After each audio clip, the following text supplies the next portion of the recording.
The quarterback situation in Cleveland, yeah, this thing might be hitting a turning point, not because of talent, but because the patience has run out. Because when John Gruden talks like that, it ain't just noise.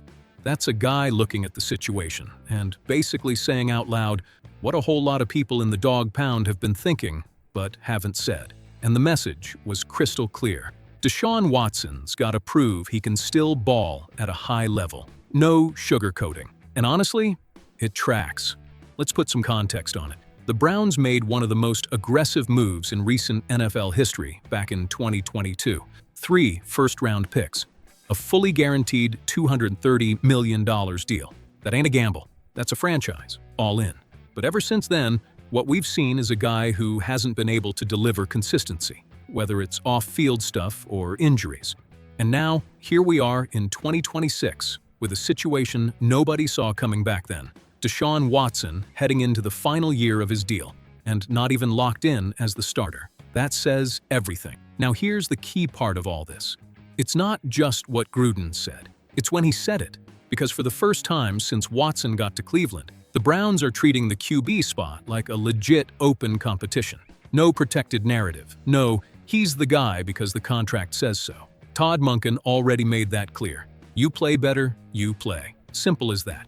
And that changes everything. Because now, Watson ain't competing against expectations anymore. He's competing against real dudes. Shedeur Sanders, young, hyped, quick processor, got swagger. Dylan Gabriel, more seasoned at the college level. Steady, reliable, executes clean. Neither of them is carrying that 230 metric weight. And in training camp, that can get real dangerous for someone who's got to prove something. Now let's talk about what folks don't like to say out loud. Right now, Deshaun Watson is more projection than reality. Last time he played? October 2024. That's a long time for a QB to be out. A long time. And QB is not a position that forgives rust.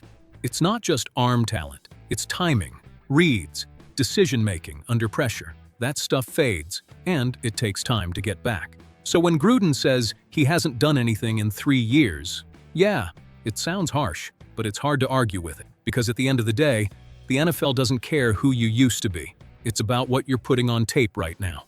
Now let's get to what actually matters. What does this change? First, real pressure inside that locker room. Teammates see it. Coaches see it. And when it's an open competition, the locker room knows who's producing. That affects decisions. Second, the Browns' offense could look totally different depending on who wins the job. If Watson is back to his peak form, you get a more vertical, aggressive attack with off-script playmaking. If it's Sanders, maybe it's quicker reads, rhythm-based offense. If it's Gabriel, probably something more conservative, execution-focused. So it's not just who plays, it's how the Browns play.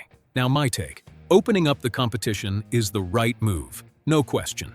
Honestly, the Browns probably waited too long to do it.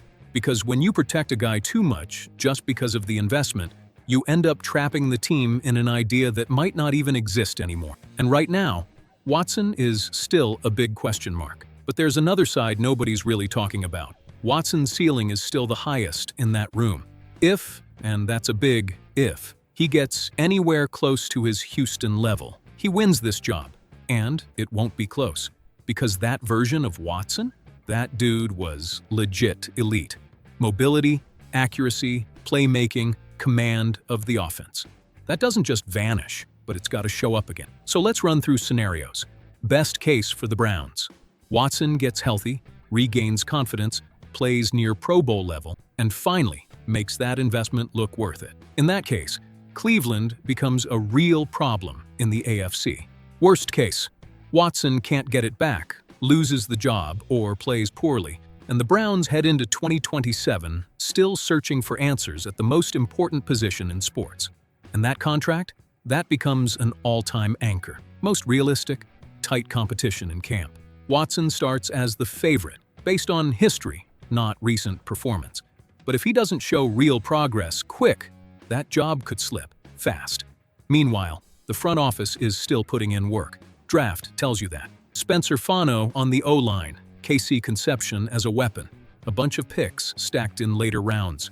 So, yeah, they're building this thing regardless of who ends up at QB. That's a signal too. At the end of the day, All Gruden did was say out loud what the situation's been screaming.